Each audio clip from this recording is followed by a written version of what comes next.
ಹೌದಲ್ಲ? ಹಾಡು ಆಡ್ಬೋದು, ಸ್ಟೇಜ್ ಪರ್ಫಾರ್ಮೆನ್ಸ್ ಮಾಡ್ಬೋದು. ಇದನ್ನು ಬಿಟ್ಟರೆ ನಿಮ್ಮ ಸ್ನೇಹಿತರೊಂದಿಗೆ ಪಿಕ್ನಿಕ್ ಹೋಗ್ಬೋದು, ಬೇರೆ ಪ್ರದೇಶಕ್ಕೆ ಟೂರ್ ಹೋಗ್ಬೋದು, ಪ್ರವಾಸಿ ತಾಣಗಳನ್ನು ನೋಡ್ಬೋದು. ಹೌದಲ್ಲ? ಸ್ಪೋರ್ಟ್ಸ್ ನೋಡ್ಬೋದು. ಹೌದಲ್ಲ? ಟಿ ವಿ ಸ್ಪೋರ್ಟ್ಸ್ಗಳು. ಹೌದಲ್ಲ? ಸ್ವಿಮ್ಮಿಂಗ್ ಪೂಲ್ ಹೋಗ್ಬೋದು, ಜಿಮ್ ಹೋಗ್ಬೋದು. ಸೊ ನೋಡ್ರಿ, ನಮ್ಮ ಲೈಫ್ದಲ್ಲಿ ನಾವು ಖುಷಿ ಇರ್ಲಿಕ್ಕೆ ಎಷ್ಟು ಅವಕಾಶಗಳದಾವ, ಆದ್ರೂ ನಾವು ಖುಷಿಯಿಂದ ಅದೇವಿ ಯಾರೂ ಇಲ್ಲ. ಹೌದಿಲ್ರಿ ಮೇಡಮ್? ಅದಾರ್ರಿ, ಅವ್ರು ಹೋಗಿ ಬಂದಾರ, ಅದಕ್ಕೆ ಅದಾರ ಅವರು. ನೀವು ಜೀವನದಲ್ಲಿ ಖುಷಿಯಾಗಿರ್ಬೇಕಂದ್ರೆ ಎಲ್ಲ ಅವಕಾಶಗಳನ್ನು ನೀವು ಸದ್ಬಳಕೆ ಮಾಡ್ಕೋಬೇಕಂದ್ರೆ ಅದನ್ನು ನೀವು ಕಲಿಬೇಕು, ಅದನ್ನು ನಿಮ್ಮ ಜೀವನದಲ್ಲಿ ಪಾಲನೆ ಮಾಡಬೇಕು. ಸೊ ಅದೇ ದೃಷ್ಟಿಯಿಂದ ನಮ್ಮ ಶಾಲೆಗೆ ಇವತ್ತು ರೇಖಾ ಅಶೋಕ್ ಹೆಗ್ಡೆ ಮೇಡಮ್ ಮತ್ತು ಅವರ ಮನೆಯವರು ಇಬ್ಬರು ಬಂದಿದ್ದಾರೆ. ಅವರು ಇವತ್ತು ಬಂದಿದ್ದ ಉದ್ದೇಶ ಏನಂದರೆ ಭರತನಾಟ್ಯ ಬಗ್ಗೆ. ಹೌದಲ್ಲ? ಹೌದಲ್ಲ? ಎಸ್.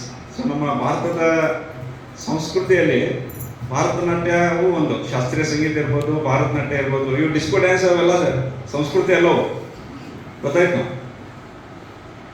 ನೀವು ಭಾಳಷ್ಟು ಟಿ ವಿಯಲ್ಲಿ ಪ್ರೋಗ್ರಾಮ್ಸ್ಗಳನ್ನು ನೋಡಿರ್ತೀರಿ, ಕಾಮಿಡಿ ಪ್ರೋಗ್ರಾಮ್ಸ್ ನೋಡಿರ್ತೀರಿ, ಹಾಡು ಹಾಡೋದನ್ನು ನೋಡಿರ್ತೀರಿ. ಭರತನಾಟ್ಯ ನೋಡಿದ್ದು ಭಾಳ ಕಡಿಮೆ ನೀವು. ಖರೆ ಹೌದಿಲ್ಲ? ನಾವು ಸಣ್ಣದಾಗ ನೋಡ್ತಿದ್ವಿ. ನಾವು ಕಾಲು ಹಿಂಗೆ ಮಾಡ್ತಿದ್ರು, ಕೈ ಹಿಂಗೆ ಮಾಡ್ತಿದ್ರು, ಹೂ ಹೆಂಗೆ ಆಡೋದಿತ್ತು ಹಂಗೆ ತೋರಿಸ್ತಿದ್ರು. ಆಮೇಲೆ ಮೇಡಮ್ ಎಲ್ಲ ನಮ್ಮ ನೆನಪದ ನಮ್ಮ ಬಾಲ್ಯದಲ್ಲಿ ನೋಡಿದ್ರು. ನಾವು ಖುಷಿ ಅದನ್ನೆಲ್ಲ ನೋಡಿ ಖುಷಿ ಪಡ್ತಿದ್ದೀವಿ. ಸೊ ನೀವು ಇವತ್ತು ಇದ್ರ ಬಗ್ಗೆ ತಿಳ್ಕೊಂಡು ನೋಡಿಕೊಂಡು ನೀವು ಖುಷಿಯಾಗಿರಿ. ಮುಂದೆ ಜೀವನದಲ್ಲಿ ನಿಮಗೂ ಅವಕಾಶ ಸಿಕ್ಕರೆ ನೀವು ಕಲೀರಿ. ಆನಂತರ ನೀವು ಬೇರೆ ವೃತ್ತಿಯಲ್ಲಿ ಹೋದಾಗ ನೀವು ಯಾರ ಮಕ್ಕಳಿಗೆ ಕಲಿಸ್ಬೋದು. ಸೊ ಅದೇ ದೃಷ್ಟಿಯಿಂದ ನಮ್ಮ ಶಾಲೆಗೆ ಇವತ್ತು ಇಬ್ಬರು ಕೂಡ ನಮ್ಮ ಶಾಲೆಗೆ ಬಂದಿದ್ದಾರೆ. ನಮ್ಮ ಶಾಲೆಯ ಎಲ್ಲ ಸಿಬ್ಬಂದಿಯ ಪರವಾಗಿ, ಎಲ್ಲ ವಿದ್ಯಾರ್ಥಿಗಳ ಪರವಾಗಿ ನಿಮಗೆ ಆದಂಥ ಸ್ವಾಗತ.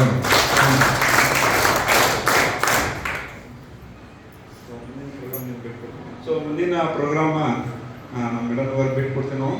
ಸೊ DD1ದಲ್ಲಿ ನಾವು ಭಾಳಷ್ಟು ಪ್ರೋಗ್ರಾಮ್ಗಳನ್ನು ನೋಡಿದ್ದೀವಿ. ಸೊ ನೀವು ಇವತ್ತು ಇದ್ರ ಬಗ್ಗೆ ತಿಳ್ಕೊಳ್ಳಿ. Okay, thank you. ಎಲ್ಲರಿಗೂ ನಮಸ್ಕಾರ. ಇದು ಭರತನಾಟ್ಯದ ಬಗ್ಗೆ ತಿಳಿಸಿ ನಿಮ್ಮೆಲ್ಲರಿಗೂ ಒಂಚೂರಾದರೂ ಅದರ ಅರಿವು ಮೂಡಿಸೋಣ ಅಂತ ಈ ಕಾರ್ಯಕ್ರಮವನ್ನು ಹಮ್ಮಿಕೊಂಡಿದ್ದೇವೆ. ಇದು ಭಾರತ ಸರ್ಕಾರ, ministry of culture, government of India ಅವರ ಸಹಯೋಗದಿಂದ ಈ ಕಾರ್ಯಕ್ರಮವನ್ನು ಮಾಡ್ತಾ ಇದ್ದೇವೆ. ಶಾಂತಲಾ ನಾಟ್ಯಾಲಯದ ನೃತ್ಯ ನಿರ್ದೇಶಕಿ ನಾನು ರೇಖಾ ಅಶೋಕ್ ಹೆಗ್ಡೆ, ಹಾಗೂ ನನ್ನ ಯಜಮಾನರು secretary of Shantala Natyalaya BK Ashok ಅವರು ಕೂಡ ನಮ್ಮೊಂದಿಗಿದ್ದಾರೆ. ಇಲ್ಲಿ ನಮಗೆ ಕಾರ್ಯಕ್ರಮವನ್ನು ನಡೆಸಿಕೊಡಲು ಅವಕಾಶ ಮಾಡಿಕೊಟ್ಟಂಥ ಪ್ರಿನ್ಸಿಪಲ್ ಸರ್ ಸಮೀರ್ ತರಕಾರಿವಾಲೆ ಸರ್ಗೆ, ಅವರ ಎಲ್ಲ ಟೀಚರ್ಸ್ ಸೆಕ್ಟರ್ ಇದಕ್ಕೆ ಸಹಯೋಗ ನೀಡಿದ್ದಾರೆ. ಅದೆಲ್ಲರಿಗೂ ಅನಂತ ಧನ್ಯವಾದಗಳು.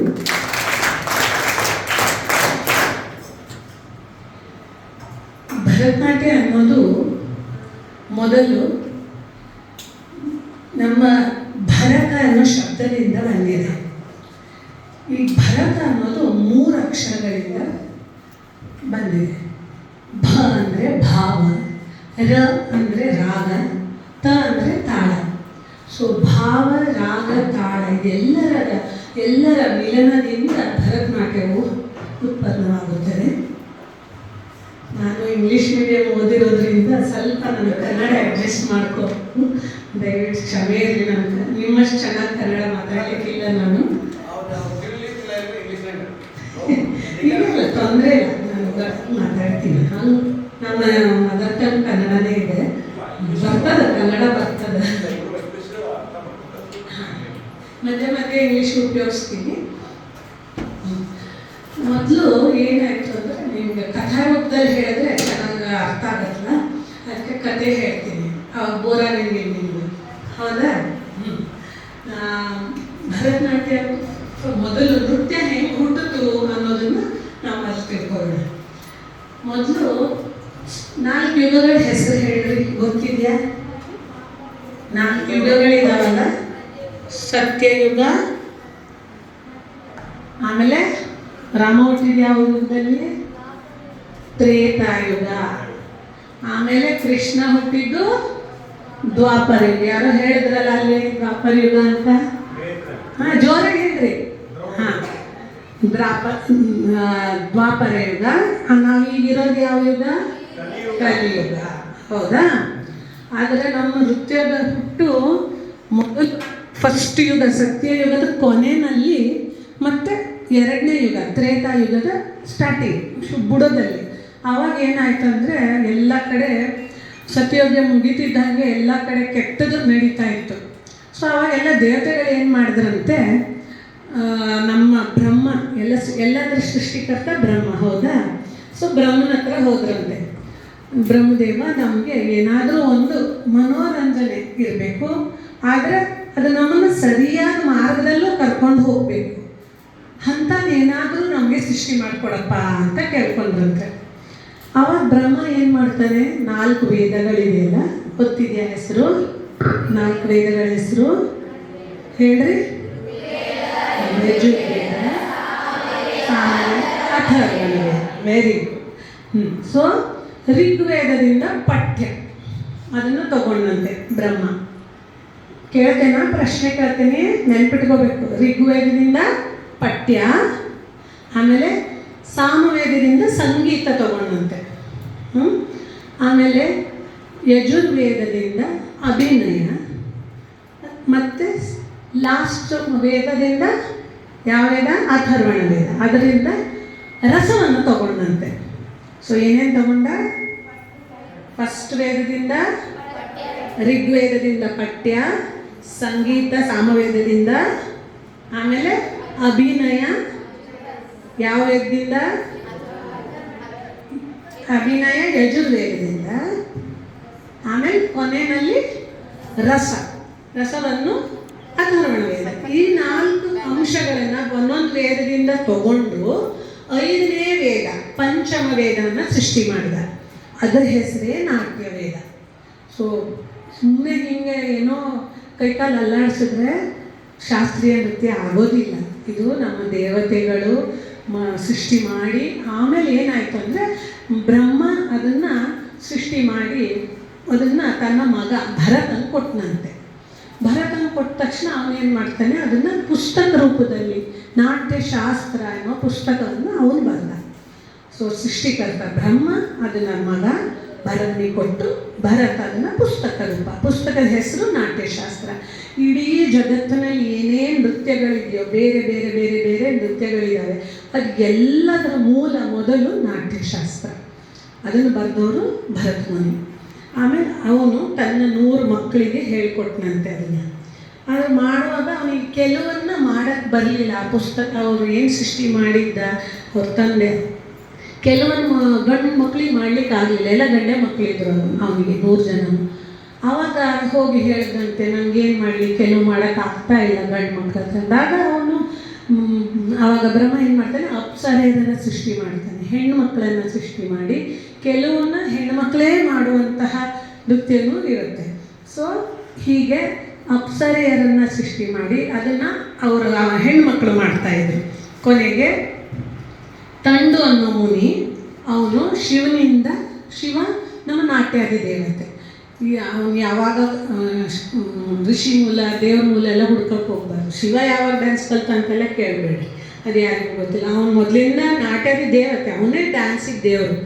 ಸೊ ಅವನ ಹತ್ರ ತಾಂಡವವನ್ನು ಕಲ್ತ್ಕೊಂಡಂತೆ. ಅದನ್ನು ಮತ್ತು ಈ ಭರತನ ಡ್ಯಾನ್ಸಿಗೆ ಸೇರಿಸಿದ ತಂಡು ಮುನಿ. ತಾಂಡವವನ್ನು ಕಲಿತು, ಅಂದರೆ ಗಂಡಸರು ಮಾಡುವಂಥದ್ದು ತಾಂಡವ, ವಿಜೃಂಭಣೆಯಿಂದ ಮಾಡುವಂಥ ನೃತ್ಯಕ್ಕೆ ತಾಂಡವ ಅಂತ ಹೇಳ್ತಾರೆ. ಅದೇ ಗ್ರೇಸ್ಫುಲ್ಲಾಗಿ ನಯ ವಿನಯದಿಂದ ಮಾಡುವಂಥದ್ದು ಅದಕ್ಕೆ ಲಾಸ್ಯ ಅಂತಾರೆ. ಅದನ್ನು ಪಾರ್ವತಿಯಿಂದ ಕಲ್ತ್ಕೊಳ್ಳೋದು ಉಷಾ ಎನ್ನೋಳು. ಸೊ ಹೀಗೆ ಅದನ್ನು ಎಲ್ಲ ಡ್ಯಾನ್ಸಿಗೆ ಆ್ಯಡ್ ಮಾಡ್ತಾ ಬಂದು ಸೇರಿಸ್ತಾ ಬಂದರು. ಕೊನೆಯಲ್ಲಿ ಆ್ಯಕ್ಚುಲ್ ಒಂದು ನೃತ್ಯ ಅಂತ ಹುಟ್ಕೊಳ್ತು. ಆಮೇಲೆ ಅದೇನಾಯಿತು, ಗೋಪಿಕೆಯರಿಗೆ ಹೇಳ್ಕೊಟ್ಲಂತೆ ಉಷೆ ಅನ್ನೋಳು. ಹಾಗೆ ಅದು ಕ್ರಮೇಣ ದೇವತೆಗಳ ಕಲೆ ಏನಿತ್ತಲ್ಲ, ಕ್ರಮೇಣ ಭೂಲೋಕಕ್ಕೆ ಇಳಿತು. ಆಮೇಲೆ ಅಲ್ಲಿ ಗೋಪಿಕೆಯರು ಕಲ್ತ್ಕೊಂಡು ಹಾಗೆ ಬೇರೆ ಬೇರೆ ಬೇರೆ ಬೇರೆ ಬೇರೆ ಬೇರೆ ಕಡೆ ಬೇರೆ ಬೇರೆ ಹೆಸರಿನಿಂದ ಕರೆಯಲ್ಪಟ್ಟಿತು. ಈಗ ಭಾರತದಲ್ಲಿ 8 ಥರದ ಶಾಸ್ತ್ರೀಯ ನೃತ್ಯ ಇದೆ. ಈಗ ನಾನು ಮಾತಾಡೋಕ್ಕೆ ಬಂದಿರೋದು ಭರತನಾಟ್ಯ. ಅದು ಕರ್ನಾಟಕ, ತಮಿಳುನಾಡಲ್ಲಿ ಬಹಳ ಪ್ರಸಿದ್ಧಿ ಹೊಂದಿದೆ. ಹಾಗೆ ಉತ್ತರ ಭಾರತದಲ್ಲಿ ಕಥಕ್ ಅಂತಿದೆ, ಮತ್ತು ಒಡಿಶಾ ಅಂತ ಅಲ್ಲಿ ಒಡಿಸ್ಸಿ ನೃತ್ಯ, ಮಣಿಪುರದಲ್ಲಿ ಮಣಿಪುರಿ ನೃತ್ಯ, ಮತ್ತು ಆಂಧ್ರದಲ್ಲಿ ಕುಚಿಪುಡಿ ನೃತ್ಯ, ಆಮೇಲೆ ಒಟ್ಟು 8 ಇದೆ. ಅಸ್ಸಾಂನಲ್ಲಿ ಸತ್ರಿಯ ಅಂತ, ಕೇರಳದಲ್ಲಿ ಮುಖಕ್ಕೆಲ್ಲ ಹಿಂಗೆ ಪೇಂಟ್ ಹಚ್ಕೊಂಡಿರ್ತಾರಲ್ಲ ಕಥಕ್ಕಳಿ ಅಂತ, ಹಿಂಗೆ ದೊಡ್ಡದಾಗಿ ಹಿಂಗೆ ಹಾಕ್ಕೊಂಡಿರ್ತಾರೆ ಡ್ರೆಸ್, ಮುಖಕ್ಕೆಲ್ಲ ಪೇಂಟ್ ಬಳ್ಕೊಂಡಿರ್ತಾರೆ, ಅದಕ್ಕೆ ಕಥಕ್ಕಳಿ ಅಂತ ಹೇಳ್ತಾರೆ. ಆಮೇಲೆ ಈ ಕಡೆ ಒಂದು ಗೊಂಡೆ ಹಾಕ್ಕೊಂಡಿರ್ತಾರೆ, ಬಿಳಿ ಕಾಸ್ಟ್ಯೂಮ್ ಹಾಕ್ಕೊಂಡಿರ್ತಾರೆ, ಅದು ಕೇರಳದ್ದೇ, ಅದಕ್ಕೆ ಮೋಹಿನಿ ಅಟ್ಟಂ ಅಂತ ಹೇಳ್ತಾರೆ. ಹೀಗೆ 8 ಶಾಸ್ತ್ರೀಯ ನೃತ್ಯಗಳು ಬೇರೆ ಬೇರೆ ಕಡೆ ಅದರದ್ದೇ ಒಂದು ಆ ಪ್ರಾಂತ್ಯದ ಒಂದು ಗುಣಗಳನ್ನು ಸೇರಿಸ್ಕೊಂಡು ಅದಕ್ಕೆ ಒಂದೊಂದು ಹೆಸರು ಬಂತು. ನಾವಿವತ್ತು ಭರತನಾಟ್ಯದ ಬಗ್ಗೆ ತಿಳ್ಕೊಳ್ಳೋಣ. ಭರತನಾಟ್ಯ ಕಲಿಯೋಕ್ಕೆ ಹೆಂಗೆ ಪ್ರಾರಂಭ ಆಗುತ್ತೆ? ಈಗ ಯಾರಾದರೂ ಫಸ್ಟ್ ಕ್ಲಾಸಿಗೆ ಹೋಗಿ ಸೇರಿಕೊಂಡ್ರೆ ಮೊದಲು ಪೂಜೆ ಮಾಡಿ ಶುರು ಮಾಡ್ತೀವಿ. ಪೂಜೆ ಮಾಡಿ ದೇವರನ್ನ ಸ್ಮರಣೆ ಮಾಡಿ ಆಮೇಲೆ ನೃತ್ಯ ಹೇಳ್ಕೊಡೋದಕ್ಕೆ ಶುರು ಮಾಡ್ತೀವಿ. ಸೊ ಒಂದು ಮಗು ಡಾನ್ಸ್ನೊಂದಿಗೆ ನಮ್ಮ ಭಾರತೀಯ ಒಂದು ಏನು ಸಂಸ್ಕೃತಿ ಇದೆಯಲ್ಲ ಅದನ್ನು ಕಲಿತಾ ಬರುತ್ತೆ ಮಗು.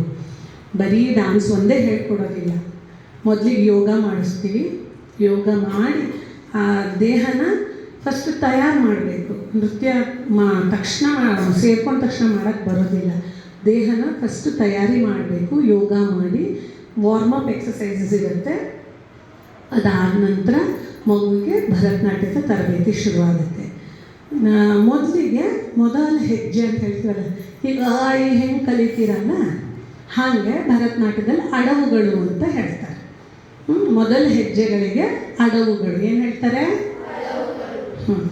ಆಮೇಲೆ ಅಡವುಗಳನ್ನೆಲ್ಲ ಸೇರಿಸಿ ನೀವೇನು ಮಾಡ್ತೀರಿ? ಫಸ್ಟ್ ಕಲಿತೀರಿ, ಆಮೇಲೆ ಶಬ್ದಗಳನ್ನು ಮಾಡ್ತೀರಿ, ಆಮೇಲೆ ಒಂದೊಂದು ವಾಕ್ಯ ಮಾಡ್ತೀರಿ. ಹೌದಾ? ಹಾಗೆ ಅಡವುಗಳನ್ನೆಲ್ಲ ಮೊದಲಿಗೆ ಕಲಿತಾದಮೇಲೆ ನೃತ್ಯಗಳನ್ನು ಹೇಳ್ಕೊಡೋಕ್ಕೆ ಶುರು ಮಾಡ್ತೀವಿ. ಫಸ್ಟ್ ಅಡವುಗಳು, ಬೇಸಿಕ್ ಅಡವುಸು ಹೇಗಿರುತ್ತೆ ಒಂದು ಸ್ಯಾಂಪಲ್ ತೋರಿಸ್ತೀವಿ. ಮೊದಲ ಹೆಜ್ಜೆ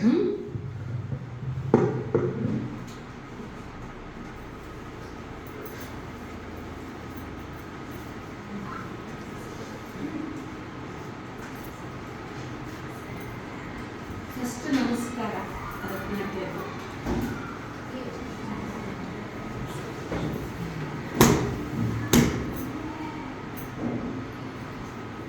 ಭೂಮಿ ತಾಯಿ ನಮಸ್ಕಾರ, ದೇವರಿಗೆ, ಗುರುಗಳಿಗೆ, ಆಮೇಲೆ ಸಭಿಕರಿಗೆ.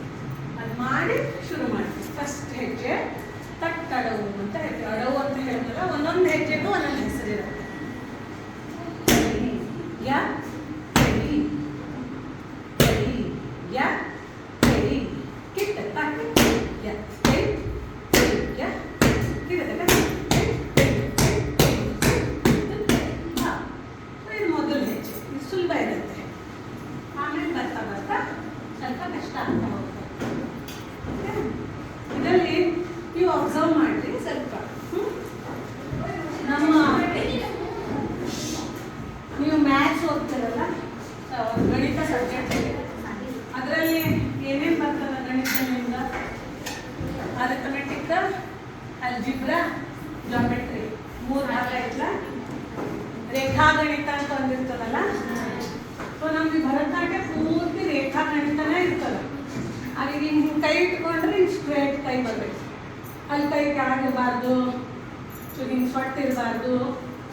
ಹಿಂಗೆ ಕೈ ತೊಗೊಂಡು ಹೋದ್ರೆ ಇದು ಡೈಗ್ನಲ್ ಲೈನ್, ಕರ್ಣರೇಖೆಯಲ್ಲಿ ಇರಬೇಕು.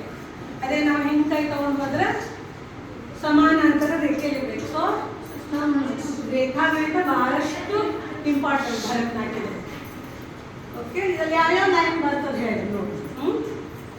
ಇಟ್ಟ ತಕ್ಕ ತೈ ಜಂ ತ ತ ತೈ ತೈ ತ ಹ ತೈ ಜಂ ತ ತ ತೈ ತ ಯಾವ ಕೈ ಬಂತು, ಯಾವ ರೇಖೆ,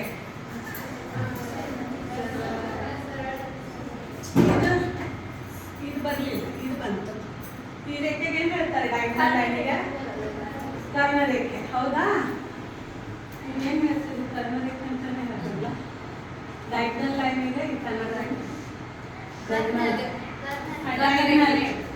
ಇದು ಯಾವುದು? ಯಾವ ರೇಖೆ? ಸಮಾನಾಂತರ ರೇಖೆ. ಹೀಗೆಲ್ಲ. ಮತ್ತೆ ನಾವು ಹೆಜ್ಜೆಗಳೇನು ಹಾಕ್ತೀವಿ ತಾಳದ ಪ್ರಕಾರ ಹೋಗ್ಬೇಕು. ಅದೆಲ್ಲ ಮ್ಯಾಥ್ಸ್ ಕ್ಯಾಲ್ಕುಲೇಷನ್ಸ್ ಇರ್ತದೆ. ತಾಳ ಒಂದು ಅಕ್ಷರ ಪ್ರಕಾರ ಹೋಗ್ತಿರ್ತದೆ, ಅದರೊಳಗೆ ನಾವು ಜೋಡಿಸಿರ್ತೇವೆ ಸ್ಟೆಪ್ಸ್ಗಳು. ಸೊ ಹೀಗೆ ಮ್ಯಾಥ್ಸ್ ತುಂಬ ಇಂಪಾರ್ಟೆಂಟ್. ಡ್ಯಾನ್ಸ್ ಮಾಡಬೇಕಾದ್ರೆ ಏನು ಬರೀ ಡ್ಯಾನ್ಸ್ ಮಾಡೋದಲ್ಲ, ಅದರಲ್ಲಿ ಗಣಿತನೂ ಇದೆ, ಯೋಗ ಇದೆ, ಆಮೇಲೆ ಸಾಹಿತ್ಯ ಇರುತ್ತೆ. ಸೊ ಸಾಹಿತ್ಯ ನೀವು ಏನು ಪೋಯೆಟ್ರಿ ಇರ್ತದಲ್ಲ, ನೀವು ಅದನ್ನು ನಾವು ಅರ್ಥ ತಿಳ್ಕೊಂಡು ಅದನ್ನ ಅಭಿನಯ ಮಾಡಬೇಕಾಗ್ತದೆ, ಮುಖದಲ್ಲಿ ಅಭಿನಯ ತೋರಿಸ್ಬೇಕಾಗ್ತದೆ. ಮುಂದೆ ಹೋದಂಗೆ ಫಸ್ಟ್ ಬರೀ ಅಡವುಗಳು ಹೇಳ್ಕೊಡ್ತೀವಿ, ಡ್ಯಾನ್ಸ್ ಆಮೇಲೆ ಬರ್ತದೆ. ಡ್ಯಾನ್ಸಲ್ಲಿ 2 ಟೈಪ್ ಇರ್ತದೆ. ಒಂದು ನೃತ್ಯ, ಇನ್ನೊಂದು ಅಭಿನಯ. ಅಭಿನಯ ಅಂದರೆ ಯಾವುದೋ ಒಂದು ಅರ್ಥವನ್ನು ಕೊಡುವಂಥದ್ದು.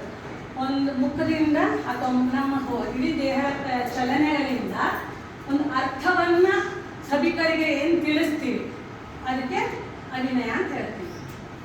ಆಯ್ತಾ?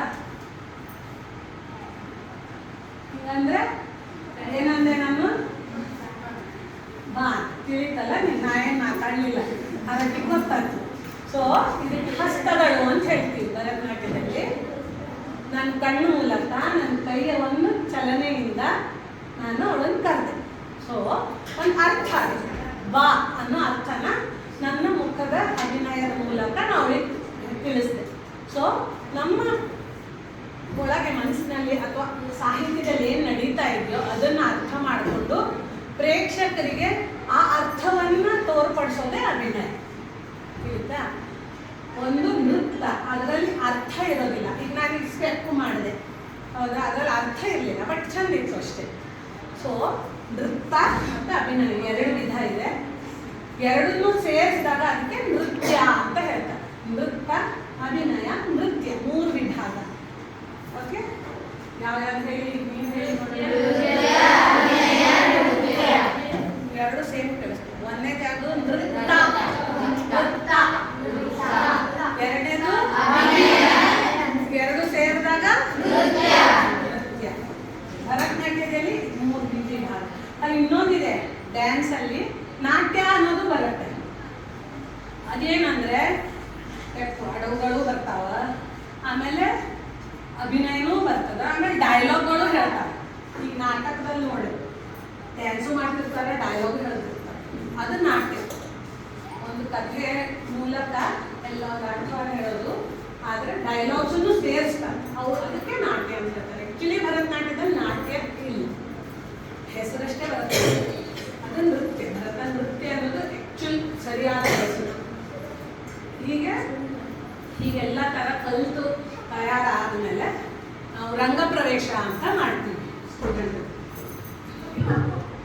ರಂಗಪ್ರವೇಶ ಅಂದರೆ ಮೊದಲ ಬಾರಿ ಸ್ಟೇಜನ್ನು ಹತ್ತುವಂಥದ್ದು, ರಂಗವನ್ನು ಪ್ರವೇಶ ಮಾಡೋದು. ಕನ್ನಡದಲ್ಲಿ ಅರ್ಥ ಆಗುತ್ತಲ್ಲ. ಅವತ್ತು ಮಗು ಒಂದು ಕಲಿತು ಎಲ್ಲರ ಮುಂದೆ ಪ್ರದರ್ಶನ ಮಾಡ್ತಿರ್ತಾರೆ. ಅದು ಗುರುವಿಗೆ ಒಂದು ಹೆಮ್ಮೆಯ ವಿಚಾರ, ಅವ್ರ ಅಪ್ಪ ಅಮ್ಮಗೂ ಒಂದು ಹೆಮ್ಮೆಯ ವಿಚಾರ. ಆ ಮಗುವಿಗೂ ನಾನು ಕಲ್ತಿರೋ ವಿದ್ಯೆನ ಎಷ್ಟು ಸಾರ್ಥಕವಾಗಿ ನಾನು ಅದನ್ನು ಕರಗತ ಮಾಡ್ಕೊಂಡಿದ್ದೀನಿ ಅನ್ನೋದನ್ನು ಅವಳು ತೋರಿಸ್ಬೇಕು. ಇದು ಟೀಚರ್ಗೆ ಒಂದು ಟೆಸ್ಟು, ಆ ಮಗುನ ಸರಿ ಮಾಡಿ ತಯಾರು ಮಾಡಿದಾರೋ ಇಲ್ವೋ ಅನ್ನೋ ಟೀಚರಿಗೆ ಒಂದು ಟೆಸ್ಟ್. ಅದೇ ಮಗುಗೆ ನೆನ್ಪಿಟ್ಕೋತಾಳೋ ಇಲ್ವೋ, ಅವಳು ಎಷ್ಟು ಚೆನ್ನಾಗಿ ಕಲ್ತಿದ್ದಾಳೋ ಇಲ್ವೋ, ಅವಳು ಸ್ಟ್ಯಾಮಿನಾ ಇದೆಯೋ ಇಲ್ಲೋ ಅದ್ರ ಟೆಸ್ಟು. ಮತ್ತು ಅಷ್ಟು ಜನ ಆಡಿಯನ್ಸ್ ಇರ್ತಾರೆ, ಎಲ್ಲ ಡ್ಯಾನ್ಸ್ ಬಗ್ಗೆ ತಿಳಿದವ್ರು ಬಂದಿರ್ತಾರೆ, ಅವ್ರ ಮುಂದೆ ಭಯನೂ ಇರ್ತದೆ. ಸೊ ಇದೆಲ್ಲವನ್ನು ಅವಳು ಫೇಸ್ ಮಾಡಬೇಕು, ಎಲ್ಲನೂ ಅರ್ಥ ಮಾಡಿಕೊಂಡು ಹಿಮ್ಮೇಳದಲ್ಲೆಲ್ಲ ನುಡಿಸ್ತಿರ್ತಾರೆ. ಮೃದಂಗ, ಹಾಡೋದು, ವಯಲಿನ್, ವೀಣೆ ಎಲ್ಲ ಬಾರಿಸ್ತಾ ಇರ್ತಾರೆ. ಅದಕ್ಕೆ ಹೊಂದಿಕೊಂಡು ಅವಳು ನೃತ್ಯ ಪ್ರದರ್ಶನ ಮಾಡಬೇಕು. ಅದು ಮೊದಲನೇ ಪ್ರದರ್ಶನಕ್ಕೆ ರಂಗಪ್ರವೇಶ ಅಂತ ಹೇಳ್ತಾರೆ. ಒಬ್ಬಳೇ ಮಾಡ್ತಾರೆ, ಒಂದು 3 ಗಂಟೆ ಕಾಲ ಮಗು ಪ್ರದರ್ಶನ ಮಾಡಬೇಕಾಗತ್ತೆ. ಹೀಗೆ ಕಲಿತು ಪರೀಕ್ಷೆಗಳಿರುತ್ತೆ ಭರತನಾಟ್ಯದಲ್ಲಿ. ಕರ್ನಾಟಕ ಗೌರ್ಮೆಂಟ್ ನಡೆಸುವಂಥ ಜೂನಿಯರ್, ಸೀನಿಯರ್, ವಿದ್ವತ್ ಅಂತ ಪರೀಕ್ಷೆಗಳಿದೆ.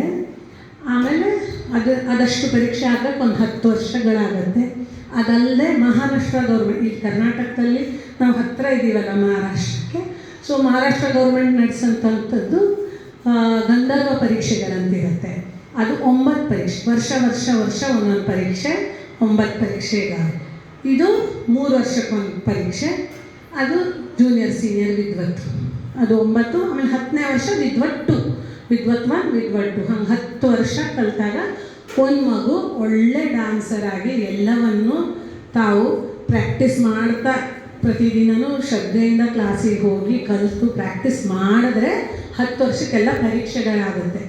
ಆದರೆ ಕಲಿಯೋದು ಕೊನೆ ಉಸಿರಿಗೆ ಹೋಗು ಕಲಿತಾ ಇರ್ಬೋದು, ಬಟ್ ಪರೀಕ್ಷೆಗಳು ಮುಗಿಯುತ್ತೆ. ಆಮೇಲೆ ಅವರೇ ಒಂದು ಟೀಚರ್ ಆಗ್ಬೋದು, ಡ್ಯಾನ್ಸ್ ಟೀಚರ್ ಆಗ್ಬೋದು. ಈಗ ನಾನು ಹೇಗೆ ನನ್ನ ಪ್ರೊಫೆಷನ್ನು ಡ್ಯಾನ್ಸ್ ಹೇಳ್ಕೊಡೋದು ನನ್ನ ಪ್ರೊಫೆಷನ್ ಆಗಿ ತೊಗೋಬೋದು, ಇಲ್ಲ ಹಾಬಿ ಅಂತ ಇಟ್ಕೋಬೋದು. ಕೆಲವು ಮಕ್ಕಳಿಗೆ ಇಂಟ್ರೆಸ್ಟ್ ಇರುತ್ತೆ, ಕಲ್ತಿರ್ತಾರೆ. ಆದರೆ ನನಗೆ ಸಂತೋಷ ಡ್ಯಾನ್ಸ್ ಮಾಡೋದು, ನಾನು ಹಾಬಿಯಾಗಿ ಇಟ್ಕೋತೀನಿ. ಸೊ ಡ್ಯಾನ್ಸನ್ನು ನೀವು ಹೇಗೆ ಬೇಕೋ ಆ ಥರ ಇಟ್ಕೋಬೋದು ಲೈಫಲ್ಲಿ. ನಿಮಗೆ ದುಡಿಮೆ ಮಾಡಿ ಅದು ಪ್ರೊಫೆಷನ್ ಆಗಿ ಕರಗತ ಚೆನ್ನಾಗಿ ಮಾಡಿಕೊಂಡು ಇನ್ನೊಬ್ರಿಗೆ ವಿದ್ಯೆಯನ್ನು ದಾರೆ ಎರೆದ್ರೆ ಆ ಪ್ಯಾಷನ್ನ ಪ್ರೊಫೆಷನ್ ಆಗಿ ಮಾಡ್ಕೋಬೋದು. ಇಲ್ಲ ನನಗೆ ಖುಷಿ, ನಾನು ಡ್ಯಾನ್ಸ್ ಮಾಡ್ತೀನಿ, ಪ್ರೋಗ್ರಾಮ್ಗಳು ಮಾಡಿಕೊಂಡು ನೀವು ಆರಾಮಾಗಿ ನಿಮ್ಮ ಖುಷಿಗೂ ಡ್ಯಾನ್ಸ್ ಮಾಡಿಕೊಂಡು ಇರ್ಬೋದು. ಇಲ್ಲ ಹೇಳ್ಕೊಡ್ಬೋದು, ಟೀಚಿಂಗಿಗೆ ಇರ್ಬೋದು, ಪರ್ಫಾರ್ಮರ್ ಆಗಿರ್ಬೋದು. ಇಲ್ಲ ಸೈಡ್ ಆರ್ಟ್, ನಮ್ಮ ಡ್ಯಾನ್ಸಿಗೆ ಮೇಕಪ್ ಮಾಡಬೇಕು, ಅದನ್ನು ಮೇಕಪ್ ಆರ್ಟಿಸ್ಟಾಗಿ ವರ್ಕ್ ಮಾಡ್ಬೋದು. ಇಲ್ಲ ಇನ್ನು ಕಾಸ್ಟ್ಯೂಮ್ ಡಿಸೈನರ್, ಡ್ಯಾನ್ಸಿಗೆ ಸಪ್ರೇಟ್ ಕಾಸ್ಟ್ಯೂಮ್ಸ್ ಇರುತ್ತೆ, ಡಿಸೈನಿಂಗ್ ಮಾಡ್ಬೋದು. ಹೀಗೆ ಡ್ಯಾನ್ಸಿಗೆ ಅಸೋಸಿಯೇಟೆಡ್ ಆಗಿ ತುಂಬ ಕೆಲಸಗಳನ್ನು ನೀವು ಮಾಡ್ಬೋದು ಡ್ಯಾನ್ಸರ್ ಆದರೆ. ಇದೆಲ್ಲದರ ನಾಲೆಜು ಇರುತ್ತೆ. ಸೊ ಡ್ಯಾನ್ಸನ್ನು ಬರೀ ನಿಮ್ಗೆ ಮನೋರಂಜನೆ ಅಂತ ಅಂದ್ಕೋಬೇಡಿ, ಅದರಲ್ಲಿ ತುಂಬ ಆಳವಾಗಿ ಶ್ರದ್ಧೆಯಿಂದ ಕಲಿಯುವಂಥ ವಿಚಾರಗಳು ತುಂಬ ಇದೆ. ಸೊ ಈಗ ಯಾರು ಇಂಟ್ರೆಸ್ಟೆಡ್ ಇದ್ದರೆ ನಾನು ಫೋನ್ ನಂಬರ್ ಕೊಡ್ತೀನಿ, ಕಾಂಟ್ಯಾಕ್ಟ್ ಮಾಡಿ. ನಮ್ಮ ಕ್ಲಾಸು ಸದಾಶಿವನಗರಲ್ಲಿದೆ, ನೀವು ಜಾಯ್ನ್ ಆಗ್ಬೋದು. ಭರತನಾಟ್ಯ ಕಲಿತು ನಿಮ್ಮ ಒಂದು ಮನಸ್ಸಿನ ಸಂತೋಷಕ್ಕೆ ನಾನು ಯಾಕೆ ಒತ್ತು ಕೊಡ್ತಾ ಇದ್ದೀನಿ ಭರತನಾಟ್ಯ ಕಲೀರಿ ಅಂದರೆ, ಈಗ ವೆಸ್ಟರ್ನ್ ದೇಶದಲ್ಲಿ ಬೇಕಾದಷ್ಟು ಭರತನಾಟ್ಯ ಕ್ಲಾಸಸ್ ಅಲ್ಲಿವರೆಗೂ ಹೋಗಿದೆ. ಈಗ ಮೊನ್ನೆ ನಮ್ಮ ಫ್ರೆಂಡ್ ಹೇಳ್ತಾ ಇದ್ದರು, ಮೊನ್ನೆ 1 ತಿಂಗಳು 2 ತಿಂಗಳು, ಈಗ ಆಗಸ್ಟ್, ಜೂನ್, ಜುಲೈ, ಆಗಸ್ಟ್ 3 ತಿಂಗಳು ಫುಲ್ ಎಲ್ಲ ಭಾರತದ ಮೇನ್ ಚೆನ್ನಾಗಿ ನುಡಿಸೋವಂಥ ಕಲಾವಿದರೆಲ್ಲ ಫಾರಿನ್ಗೆ ಹೋಗ್ತಾರಂತೆ. ಯಾಕ್ರಿ? ನನ್ನ ಮಗಳದ್ದು ಅರಂಗೇಟ್ರಮ್ ಇದೆ, ಅದಕ್ಕೆ ಯಾರೂ ಸಿಗ್ತಾ ಇಲ್ಲ. ಯಾಕೆ ಅಂತ ಕೇಳಿದ್ರೆ ಅಷ್ಟು ಜನ, ಅಲ್ಲಿ 5,000 ಜನ ರಂಗಪ್ರವೇಶ ಮಾಡ್ತಾರಂತೆ ಈ 3 ತಿಂಗಳಲ್ಲಿ.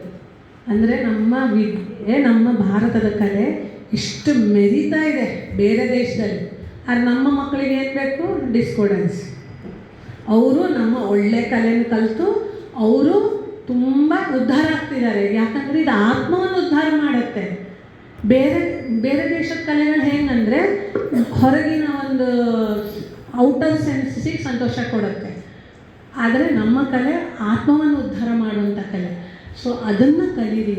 ಯಾವುದೇ ಭಾರತೀಯ ಶಾಸ್ತ್ರೀಯ ನೃತ್ಯ ಇರ್ಬೋದು, ಸಂಗೀತ ಇರ್ಬೋದು, ಭಾರತೀಯ ಕಲೆಗಳನ್ನು ಕಲಿ. ನೀವು ಭಾರತೀಯರು, ನಮ್ಮ ಕಲೆನ ನಾವು ಕಲಿದೇ ಇದ್ದರೆ ಬೇರೆಯವ್ರು ಕಲಿತಾರೆ, ಅವ್ರು ಉದ್ಧಾರ ಆಗ್ತಾರೆ, ನೀವು ಉದ್ಧಾರ ಆಗೋದಿಲ್ಲ. ನೀವು ಉದ್ಧಾರ ಆಗಬೇಕಂದ್ರೆ ನಮ್ಮ ಕಲೆಗಳನ್ನು ಕಲೀರಿ, ಭರತನಾಟ್ಯ ಕಲೀರಿ, ಸಂಗೀತ ಕಲೀರಿ.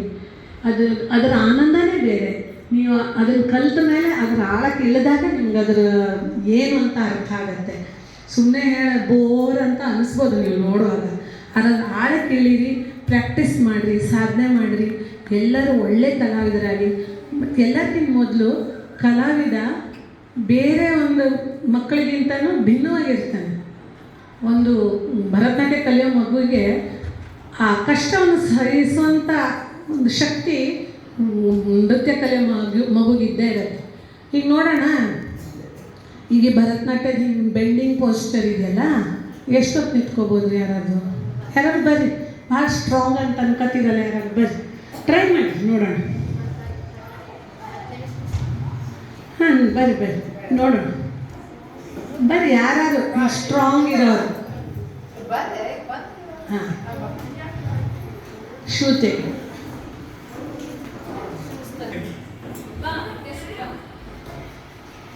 ಭರತನಾಟ್ಯ ಕಲ್ತಿಲ್ಲಲ್ಲ ನೀನು? ಕಲ್ತಿದ್ಯಾ? ಇಲ್ಲ ಕಲಿಬೇಕಂತ. ಹಾಂ ಬಾ ನೀವು ಚೆನ್ನಾಗಿ ಕೂತ್ಕೊಂಡು ಕೇಳ್ತಾ ಇದ್ಲು. ಬಾ ಹಿಂಗೆ ಕಾಲು ಅಗಲ ಮಾಡಿ ನೀನು ಫಸ್ಟ್ ನಮಸ್ಕಾರ ಮಾಡಿಸ್ತೀನಿ.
ನೋಡ್ಕೊಡ್ರಪ್ಪ ನೀವು.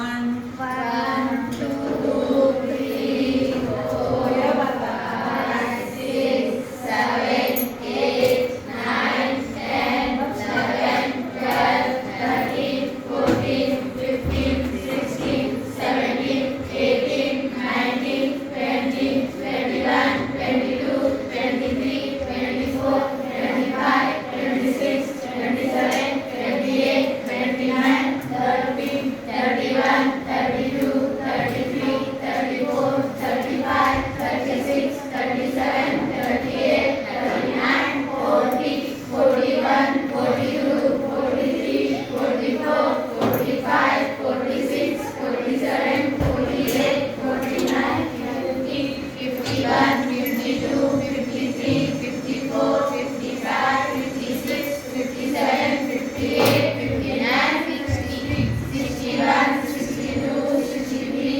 64 65 66 67 68 69 70 71 72 73 74 75 76 77 78 79 80 81 82 83 84 85 86 87 88 89 90 91 92 93 94 95 96 97 98 99 100. ಆರಾಮಿತ್ತ? ಆರಾಮ ನಿಂತ್ರೆ ನೋವಾಯ್ತು? ಸಾಕತ್ತಲ್ಲ. ಈಗ 100 ಅಂತಂದ್ರೆ ಒಂದು 2 ನಿಮಿಷಕ್ಕಿಂತ ಕಡಿಮೆ. ಈಗ 3 ತಾಸು ಪ್ರೋಗ್ರಾಮ್ ಕೊಡ್ತಾರೆ ಪ್ರೆಷರ್. ಹಿಂಗೆ ಇರಬೇಕು ಕಾಲು. ಕಷ್ಟ ಇದೆ, ಸುಲಭ ಇಲ್ಲ. ಕಷ್ಟ ಸಹಿಷ್ಣುತೆಯನ್ನ ಕಲಿಸ್ತದೆ ಭರತನಾಟ್ಯ.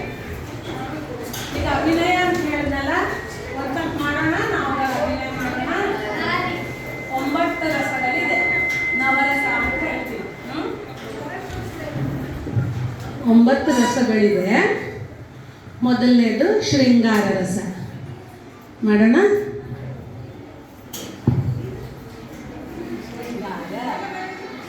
ಆದ್ರೆ ನೀವು ಮಾಡ್ರಿ.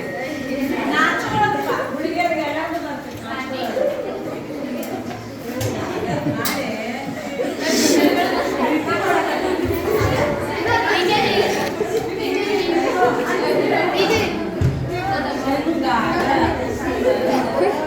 ಎಲ್ಲರೂ ಟ್ರೈ ಮಾಡ್ರಿ.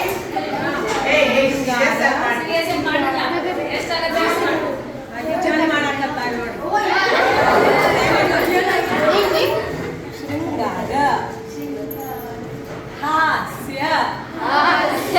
ಹಾಸ್ಯಂದ್ರೆ ನಾಗೋದ ಫಸ್ಟ್ ಕ್ಲಾಸ್ ಮಾಡ್ತೀನಿ. ಹೌದಾ? ಹಾಸ್ಯ ಸುಮ್ಮನೆ ಅಲ್ಲಿ ತೋರಿಸ್ಬಾರ್ದು. ಬರ್ಲಿ ಒಳಗಿಂದ ಬರ್ಲಿ ನಾವು.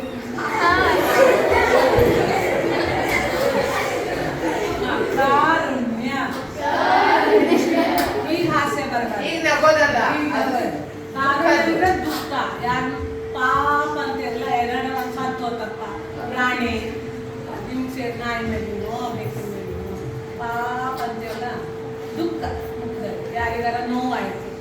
ಕಾರುಣ್ಯ ಸೆಂಟಿಮೆಂಟ್ ಆಫ್ ಸಿಂಪತಿ. ರೌದ್ರ ದೊಡ್ಡ ಮಾಡಿದೆ ಸಿಟ್ಟ. ಈಗ ನಕ್ಕದ್ರೆ ನಾ ಸಿಟ್ಟು ಮಾಡ್ಕೊತೇನೆ, ರೌದ್ರ ಬಂದ್ಬಿಡ್ತೈತೆ ಆಮೇಲೆ ದೊಡ್ಡ ಮಾಡ್ಬೇಕು. ರೌದ್ರ ಮಮ್ಮಿ ಮೇಲೆ ಇಟ್ಕೊಳಂಗಿಲ್ಲ, ಮಮ್ಮಿ ಮೇಲೆ ಹೋಗಿ ಕೊಟ್ಟಂಗಿಲ್ಲ ಸಿಟ್ಟ. ಮಮ್ಮಿ ರೌದ್ರ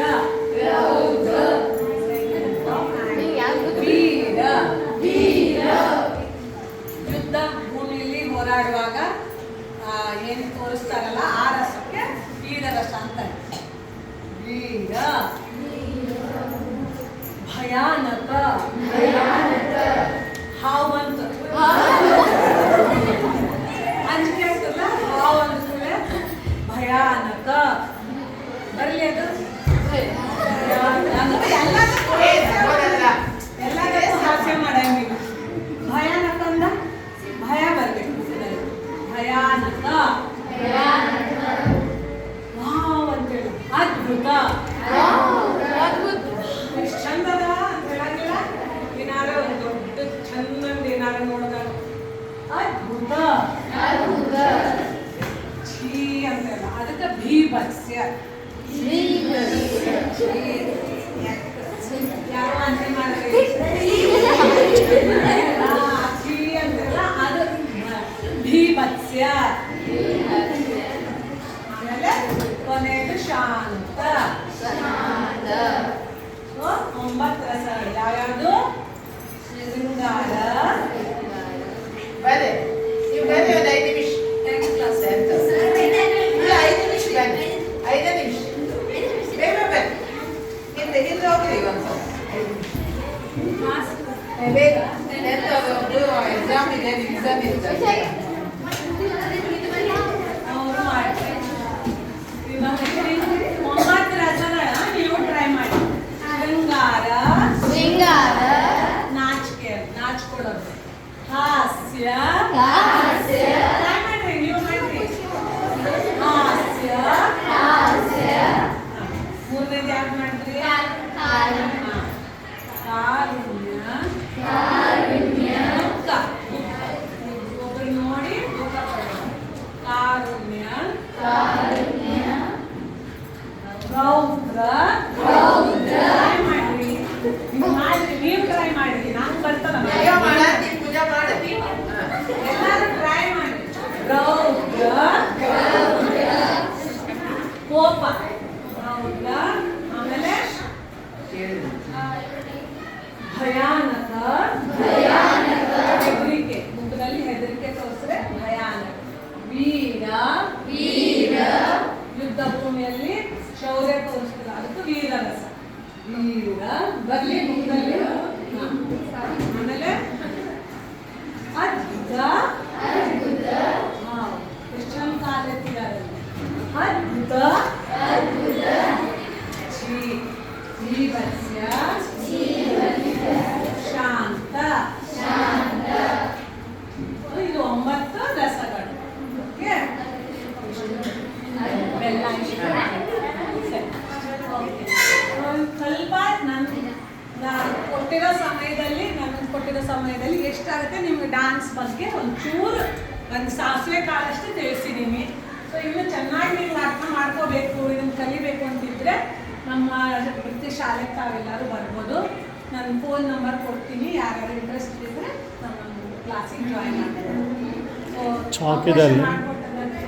ಧನ್ಯವಾದಗಳು. ನೀವೆಲ್ಲ ಚೆನ್ನಾಗಿ ರೆಸ್ಪಾನ್ಸ್ ಕೊಟ್ರಿ, ಚೆನ್ನಾಗಿ ಶಾಂತ ರೀತಿಯಿಂದ ಕೂತ್ಕೊಂಡು ಕೇಳಿದ್ರಿ. ಎಲ್ಲ ನಿಮಗೂ ಅನಂತ ಧನ್ಯವಾದಗಳು.